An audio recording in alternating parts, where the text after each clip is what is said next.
The normal distribution is arguably the most important concept in statistics. Everything we do, or almost everything we do in inferential statistics, which is essentially making inferences based on data points, is to some degree based on the normal distribution. And so what I want to do in this video and in this spreadsheet is to essentially give you as deep an understanding of the normal distribution as possible. And just in the rest of your life, you're always, if someone says, oh, we're assuming a normal distribution, you're like, oh, I know what that is. This is the formula, and I understand how to use it, et cetera, et cetera. So this spreadsheet, just so you know, is downloadable at www.khanacademy.org/downloads/ and if you just type that part in, you'll see everything that's downloadable. But then download/normalintro.xls. And then you'll get this spreadsheet right here. And I think I did this in the right standard. But anyway, if you go onto Wikipedia, and if you were to type in normal distribution, or you were to do a search for normal distribution, let me actually get my pen tool going. This is what you would see. I literally copied and pasted this right here from Wikipedia. And I know it looks daunting. You have all these Greek letters there. But this is just this sigma right here. That is just the standard deviation of the distribution. We'll play with that a little bit in this chart and see what that means.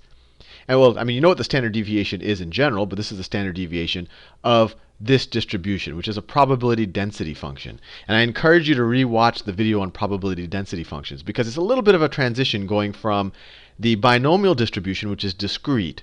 Right? In the binomial distribution, say, oh, what is the probability of getting a 5? And you just kind of look at that histogram or that bar chart and you say, oh, that's the probability. But in a continuous probability distribution, or a continuous probability density function, you can't just say, what is the probability of me getting a 5? You have to say, what is the probability of me getting between, let's say, a 4.5 and a 5.5? You have to give it some range. And then your probability isn't given by just reading this graph. The probability is given by the area under that curve, right? It would be given by this area. And for those of y'all who know calculus, if P of x is our probability density function, it doesn't have to be a normal distribution, although it almost always, well, it often is a normal distribution. The way you actually figure out the probability of, let's say between 4.5 and 5.5. What is the probability? This is whatever. The odds of me getting between 4.5 and 5.5 inches of rain tomorrow. It'll actually be the integral from 4.5 to 5.5 of this probability density function, or of this probability density function, dx. Right? So that's just the area in the curve. For those of you who don't know calculus yet, I encourage you to watch that playlist. But all this is saying the area in the curve from here to here. And actually turns out for the normal distribution, this isn't an easy thing to evaluate analytically. And so you do it numerically, and that kind of, you don't have to feel bad about doing it numerically, because you're like, oh, how do I take the integral of this? There's actually functions for it, and you can even approximate. I mean, one way you could approximate it is you could use it the way you approximate integrals in general, where you could say, well, what is the area of this? What's roughly, the area of this trapezoid? So you could figure out the area of that trapezoid, taking the average of that point and multiplying it by the base. Or you could just take the let me change colors just because I think I'm overdoing it with the green.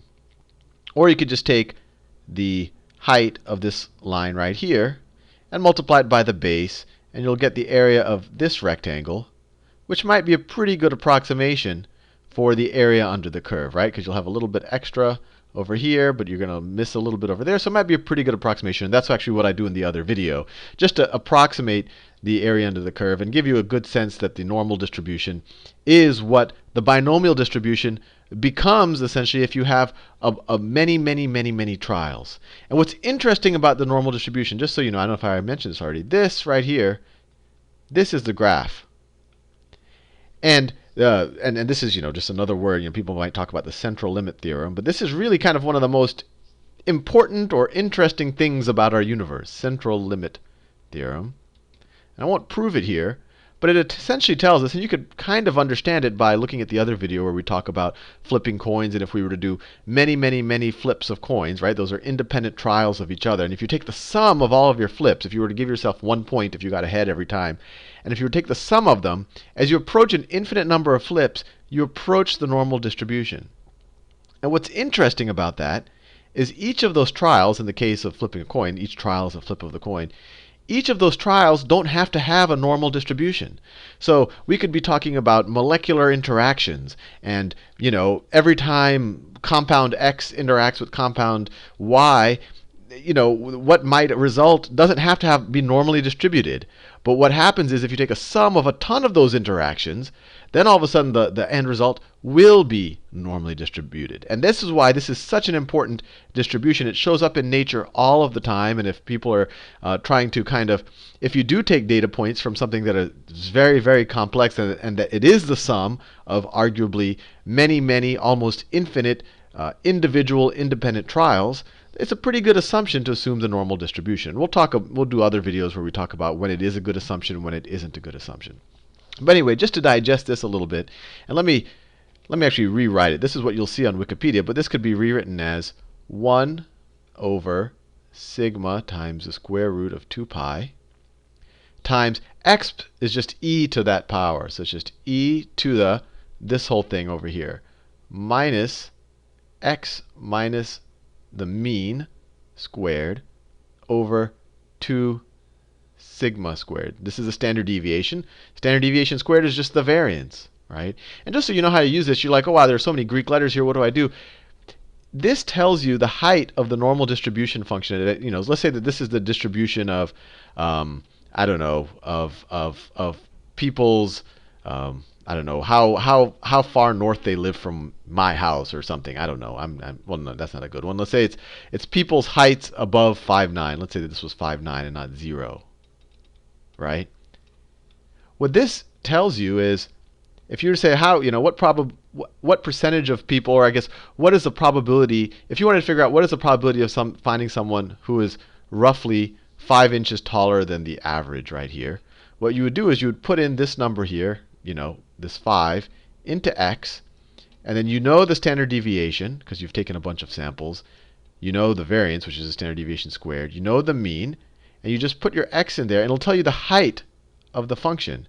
And then you have to give it a range. You can't just say how many people are exactly 5 inches taller than average. You would actually say how many people are between 5.1 inches and 4.9 inches taller than the average. You have to give it a little bit of range, because no one is exactly, or it's almost infinitely impossible to the atom to be exactly 5'9". Even the definition of an inch isn't defined that particularly. So that's how you use this function. I think it's, this is so heavily used in, one, it shows up in nature, but in all of inferential statistics, I think it behooves you to become as familiar with this formula as possible. And I guess to make that happen, let me play around a little bit with this formula, just to kind of give you an intuition of how everything works out, et cetera, et cetera. So if I were to take this, and I like to just maybe help you memorize it. This could be rewritten as, if we take the sigma into the square root sign, if we take the standard deviation in there, it becomes 1 over the square root of 2 pi sigma squared. I've never seen it written this way, but it gives me a little intuition that sigma squared, it's always written as sigma squared, but it's really just the variance. And the variance is what you calculate before you calculate the standard deviation. So that's interesting. And then this top right here, this could be written as e to the minus 1/2 times, and if we were to just take this, if we were to, both of these things here are squared, so we could just say x minus the mean over sigma squared. And this kind of clarifies a little bit what's going on here a little bit better, because what's this? X minus sigma is the distance between whatever point we want to find. Let's say we're here. X minus mu. X minus mu is the mean, so that's here. So that's this distance. And then this is the standard deviation, which is this distance. So this in here tells me how many standard deviations I am away from the mean, and that's actually called the standard z-score. I talked about it in the other video. And then we square that, and then we take this to the minus 1/2. Well, let me rewrite that. If I were to write e to the minus 1/2 times a, that's the same thing as e to the a to the minus 1/2 power, right? If you take something to an exponent and then take that to an exponent, you can just multiply these exponents. So likewise, this could be rewritten as, this is equal to 1 over the square root of 2 pi sigma squared, which is just the variance. And I'm just playing around with the formula because I really want you to see all the ways that it could, maybe you'll get a little intuition. And I encourage you to email me if you see some insight on, why this exists and all of that. But once again, I think it is cool that all of a sudden we have this other formula that has pi and e in it, and this is really just, this is what the central, so many phenomenon are described by this. And once again, pi and e show up together, right? Just like e to the I pi is equal to -1 tells you something about our universe. But anyway, I could rewrite this as e to the x minus mu over sigma squared, and all of that to the -1/2. Something in the -1/2 power, that's just 1 over the square root, which is already going on here. So we could just rewrite this over here as 1 over the square root of 2 pi times the variance times e to essentially our z-score squared, right? If we say z is this thing in here, z is how many standard deviations we are from the mean, z-score squared. And all of a sudden, this kind of becomes a very clean, we just say 2 pi times our variance times e to the number of standard deviations we are away from the mean. You square that. You take the square root of that thing and invert it, and that's also that's the normal distribution. So anyway, I wanted to do that just because I thought it was neat, and it's interesting to play around with it. And that way, if you see it in any of these other forms in the rest of your life, you won't say, "What's that? I thought the normal distribution was this or was this," and now you know. But with that said, let's play around a little bit with this normal distribution. So in this spreadsheet, I've plotted normal distribution. You can change the assumptions that are in this kind of a green-blue color. So right now, it's plotting it with a mean of 0 and a standard deviation of 4. And I just write the variance here just for your information. The variance is just the standard deviation squared. And so what happens when you change the mean? So if the mean goes from 0 to, let's say it goes to 5. Notice this graph just shifted to the right by 5, right? It was centered here. Now it's centered over here. If we make it -5, what happens? The whole bell curve just shifts 5 to the left from the center. Now what happens when you change the standard deviation, right? The standard deviation is a measure of, the variance is the average squared distance from the mean. The standard deviation is the square root of that. So it's kind of, not exactly, but kind of the average distance from the mean. So the smaller the standard deviation, the closer a lot of the points are going to be to the mean. So we should get kind of a narrower graph. And let's see if that happens. So when the standard deviation is 2, we see that. The graph, you're more likely to be really close to the mean than further away. And if you make the standard deviation, I don't know, if you make it 10, all of a sudden you get a really flat graph. And this thing keeps going on forever. And that's a key difference. The binomial distribution is always finite. You can only have a finite number of values. While the normal distribution is defined over the entire real number line. So the probability if you have a mean of -5 and a standard deviation of 10, the probability of having getting 1,000 here is very, very low, but there is some probability. It's like there's some probability that that all of the atoms in my body just arrange perfectly that I fall through the seat I'm sitting on. It's very unlikely, and it probably won't happen in the life of the universe, but it can happen. And and that could be described by a normal distribution because it says anything can happen, although it could be very, very, very improbable. So the thing I talked about at the beginning of the video is when you figure out a normal distribution, you can't just look at this point on the graph. Let me get the pen tool back. You have to figure out the area of the curve under the curve between 2 points. Right? So if I wanted to say, let's say this was our distribution, and I said, what is the probability that I get 0? I don't know what phenomenon this is describing, but that 0 happened. If I say exactly 0, the probability is 0.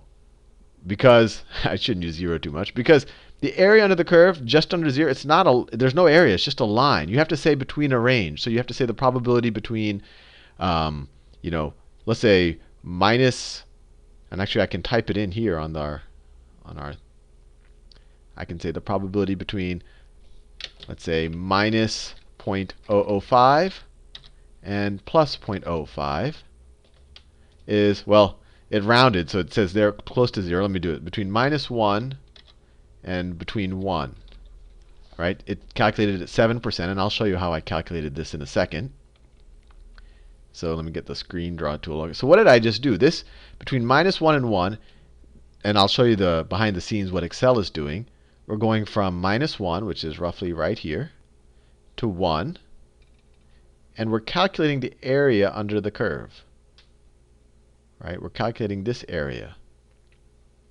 Or for those of you who know calculus, we're calculating the integral from minus 1 to 1 of this function where the standard deviation is right here, is 10, and the mean is minus 5. And actually, let me put that in. So we're calculating, for this example, the way it's drawn right here, the normal distribution function. Let's see, our standard deviation is 10 times the square root of 2 pi times e to the minus 1/2 times x minus our mean. Our mean is negative right now, right? Our mean is minus 5, so it's x plus 5 over the standard deviation squared, which is the variance, so that's 100 squared dx. This is what this number is right here, this 7%, or actually 0.07 is the area right under there. Now, unfortunately for us in the world, this isn't an easy integral to evaluate analytically, even for those of us who know our calculus. So this tends to be done numerically, and kind of an easy way to do this, and well, not an easy way, but a function has been defined called the cumulative distribution function that is a useful tool for figuring out this area. So what the cumulative distribution function is essentially, let me call it the cumulative distribution function. It tells, it's a function of x. It gives us the area under the curve, under this curve. So let's say that this is x right here. That's our x. It tells you the area under the curve up to x. Or so another way to think about it, it tells you what is the probability that you land at some value less than your x value. So it's the area from minus infinity to x of our probability density function, dx. And there's actually an Excel, when you actually use the Excel normal distribution function, you say norm distribution, you have to give it your x value, you give it the mean, you give it the standard deviation, and then you say whether you want the cumulative distribution, in which case you say true, or you want just this normal distribution, which you say false. So if you wanted to graph this right here, you would say false in caps. If you wanted to graph the cumulative distribution function, which I do down here, let me move this down a little bit. Let me get out of the pen tool. So the cumulative distribution function is right over here. Then you say true when you make that Excel call. So this is a cumulative distribution function for this same, this is a normal distribution, here's a cumulative distribution. And just so you get the intuition, is if you want to know what is the probability that I get a value less than 20, right? So I can get any value less than 20 given this distribution. The cumulative distribution right here, let me make it so you can see the, if you go to 20, you just go right to that point there and you say, wow, the probability of getting 20 or less, it's pretty high. It's approaching 100%. That makes sense because most of the area under this curve is less than 20. Or if you said, what's the probability of getting less than minus 5? Well, minus 5 was the mean. So half of your result should be above that and half should be below. And if you go to this point right here, you can see that this right here is 50%. So the probability of getting less than minus 5 is exactly 50%. So what you do is, if I wanted to know the probability of getting between -1 and 1, what I do is, let me get back to my pen tool. What I do is I figure out what is the probability of getting -1 or lower, right? So I figure out this whole area. And then I figure out the probability of getting 1 or lower, which is this whole area. Well, let me do it in a different color. 1 or lower is everything there. And I subtract the yellow area from the magenta area, and I'll just get what's ever left over here, right? So what I do is I take, and that's exactly what I did in the spreadsheet. Let me scroll down. This might be taxing my computer by taking the screen capture with it. So what I did is I evaluated the cumulative distribution function at 1, which would be right there. And I evaluate the cumulative distribution function at -1, which is right there. And the difference between these two, I subtract this number from this number, and that tells me essentially the probability that I'm between those two numbers. Or another way to think about it, the area right here. And I really encourage you to play with this and explore the Excel formulas and everything. This area right here between -1 and 1. Now, one thing that shows up a lot is, what's the probability that you land within a standard deviation of, and just so you know this graph, the central line right here, this is the mean. And then these two lines I drew right here, these are one standard deviation below and one standard deviation above the mean. And some people think, what's the probability that I land within one standard deviation of the mean? Well, that's easy to do. What I can do is I'll just click on this, and I could call this, what's the probability that I land between, let's see, one standard deviation, the mean is -5. One standard deviation below the mean is -15. And one standard deviation above the mean is 10 plus -5 is 5. So that's between 5 and 15. So 68.3%, and that's actually always the case, that you have a 68.3% probability of landing within one standard deviation of the mean, assuming you have a normal distribution. So once again, that number comes from, that represents the area under the curve here, this area under the curve. And the way you get it is with the cumulative distribution function. And let me go down here. Every time I move this, I have to get rid of the pen tool. So you go from, you evaluate it at +5, which is right here. Right, this was one standard deviation above the mean, which that's a number right around there. Looks like it's like, I don't know, 80-something%, maybe 90% roughly. And then you evaluate it at one standard deviation below the mean, which was -15. And this one looks like, I don't know, roughly 15% or so, 15, 16, maybe 17%, let's say 18%. But the big picture is when you subtract this value from this value, you get the probability that you land between those two. And that's because this value tells the probability that you're less than. So when you go to the cumulative distribution function, you get that right there. That tells the probability that you are, let me get, I keep scrolling back and forth. That tells you that you're the, so when you go to 5, and you just go right over here, this essentially tells you this area under the curve, the probability that you're less than or equal to 5, everything up there. And then when you evaluate it at -15 down here, it tells you the probability that you're at down back here. So when you subtract this from the larger thing, you're just left with what's under the curve right there.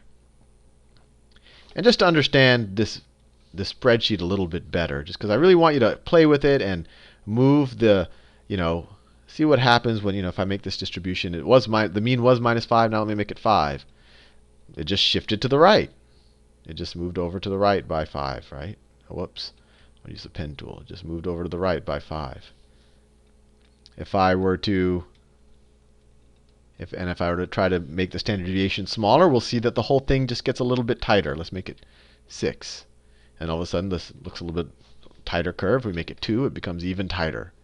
And just so you know how I calculated everything, and I really want you to play with this and play with the formula and get an intuitive feeling for this, the cumulative distribution function, and think a lot about how it relates to the binomial distribution. And I covered that in the last video. To plot this, I just took each of these points. I went to plot the points between -20 and 20. And I just incremented by 1, right? I just decided to increment by 1. So it's not a continuous curve. It's actually just plotting a point at each point and connecting it with a line.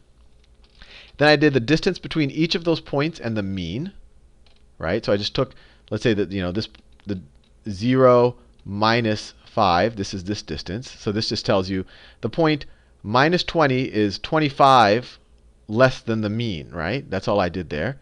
Then I divided that by the standard deviation, and this is the z-score, the standard z-score, right? So this tells me how many standard deviations is -20 away from the mean. It's 12.5 standard deviations below the mean. And then I used that, and I just plugged it into essentially this formula to figure out the height of the function. So let's say at -20, the height is very low.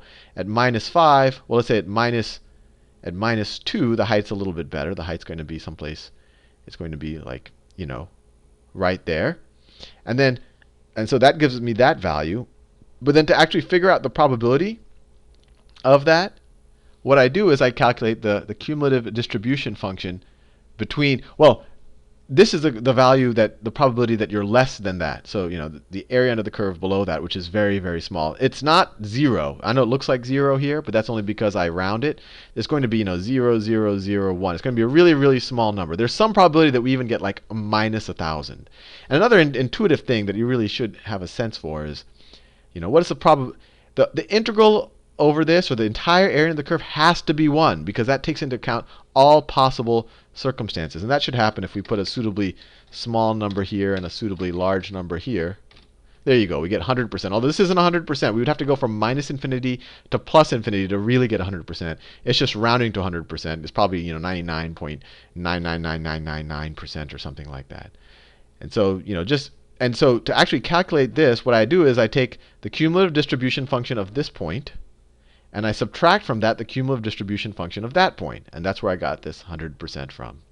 Anyway, hopefully that'll give you a good feel for the normal distribution. And I really encourage you to play with the spreadsheet and to even make a spreadsheet like this yourself. And in future exercise, we'll actually use this type of a spreadsheet as an input into other models. So if we're doing a financial model, and if we say our revenue has a normal distribution around some expected value, what is the distribution of our net income? Or we could think of 100 other different types of examples. Anyway, see you in the next video.